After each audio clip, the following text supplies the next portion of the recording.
Hit Radio, l'essentiel de l'actualité.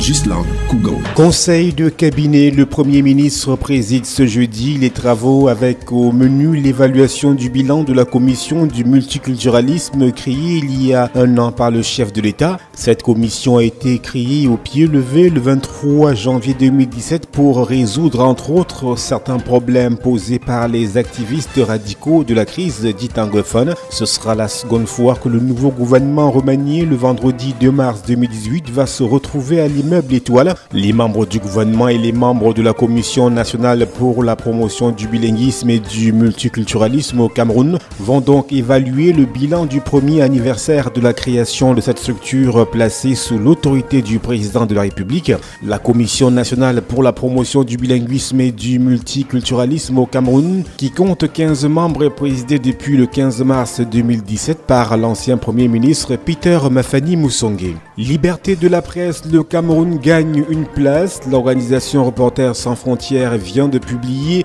son classement 2018 sur la liberté de la presse dans le monde. Le Cameroun occupe le 129e rang sur un total de 180 pays. C'est une progression d'un point pour le pays car il occupait le 130e rang lors du précédent classement. La place gagnée par le Cameroun s'explique, selon RSF, par le fait qu'il n'y a pas eu de journalistes citoyens ou de collaborateurs de l'ONG tués au cours de la période sous revue. Néanmoins, Reporters sans frontières note qu'il y a une menace permanente sur les médias camerounais. Autre pratique récemment observée par Reporters sans frontières, la poursuite des journalistes pour diffamation sans qu'ils en soient avertis.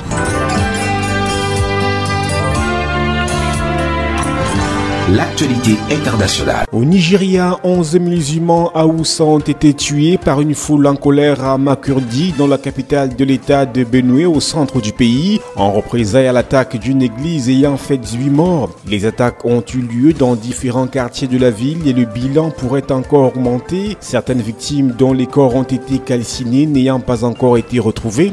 Mardi dernier, 2 prêtres catholiques et 16 fidèles ont été tués dans l'attaque d'une église attribuée à des éleveurs nomades pendant une messe de funérailles à Balom, village situé à une 50aine de kilomètres de Makurdi, selon la police. Selon un rapport de septembre 2017 de l'International Crisis Group, plus de 2500 personnes ont ainsi été tuées au Nigeria en 2016.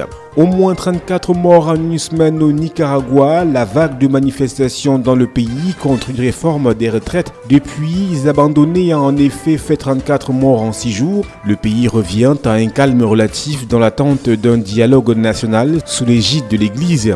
Le nombre de décès pourrait augmenter dans les prochaines heures, selon l'organisme, alors que 66 blessés sont à l'hôpital, dont 12 en état grave et que 16 personnes sont toujours portées disparues. Déclenché par des étudiants contestant une réforme des retraites qui augmentait les cotisations et réduisait le montant des pensions, la vague de colère s'est rapidement propagée à l'ensemble de la population qui a continué à défiler même après l'abandon de la réforme dimanche. En toile de fond, un mécontentement général face aux dures conditions de vie et à la confiscation du pouvoir par Daniel Ortega, déjà à la tête du pays de 1979 à 1990 et revenu en 2007. Nos programmes se poursuivent. Hit Radio, une info d'avance.